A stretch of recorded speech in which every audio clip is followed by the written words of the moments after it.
বোবা বিরিয়ানি নামটা যেমন ইউনিক, খেতেও কি তেমনটাই ইউনিক, যেখানে মাত্র 100 টাকা থেকে শুরু করে কাচ্চি আর মাত্র 70 টাকা অ্যাড করলে পেয়ে যাবেন একটা নল্লি। তো এই বিরিয়ানি খেতে যে আমাদের অভিজ্ঞতাটা যেমন ছিল তেমনটা আমরা এক্সপেক্ট করি নাই।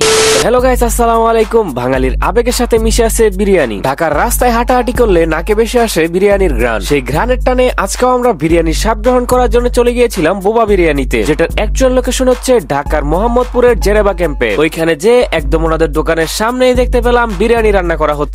লাকড়ির চূড়ায় একদম গরম গরম বসানো হয়েছে বিরিয়ানি। হাঁড়ি খোলার সাথে সাথেই চারদিক বিরিয়ানির গ্রানে মোমো করতে থাকে। বিরিয়ানি রান্না শেষ হওয়ার সাথে সাথেই শুরু হয়ে যায় তাদের বেচা বিক্রির কার্যক্রম। ওনাদের দোকানের নাম বিরিয়ানি হাউস থাকলেও ওনারা মূলত চিনি গুঁড়া চালের কাচ্চি বিক্রি করে থাকেন। 100 টাকায় ফুল প্লেট, 140 টাকায় স্পেশাল এবং 170 টাকায় খুব সম্ভবত নল্লি। হাঁড়ি খোলার সময় যে গ্রানটা ছিল ওই গ্রানে আমার পেট অর্ধেক ভরে গিয়েছিল।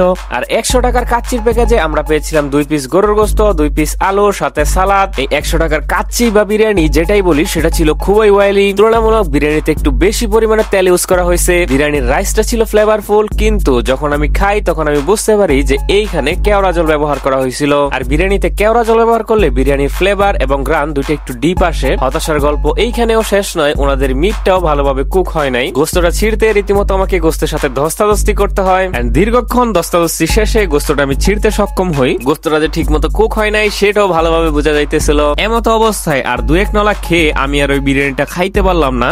ওইখানে খুবই আনএক্সপেক্টেড একটা এক্সপিরিয়েন্স হয়। কার কাছে এই বিরিয়ানিটা কেমন লাগে তা আমি জানি না, কিন্তু আমার কাছে মোটেও ভালো লাগে নাই। তো যাই হোক, এটা লোকেশন হচ্ছে ঢাকা মোহাম্মদপুর জেনেভা ক্যাম্পের প্রথম গেট দিয়ে কিছুটা সামনে এগুলোই ডান দিকের প্রথমেই এই বোবা বিরিয়ানি। আর আজকের ভিডিও এ পর্যন্তই। পরবর্তী ভিডিও আসার আগ পর্যন্ত সকলেই ভালো থাকবেন। আর এখনো যারা আমার পেজটা ফলো করেন নাই অনুগ্রহ করে ফলো করে দিয়ে পাশেই থাকবেন। সকলেই ভালো থাকবেন, সুস্থ থাকবেন। আল্লাহ হাফেজ, আসসালামু আলাইকুম।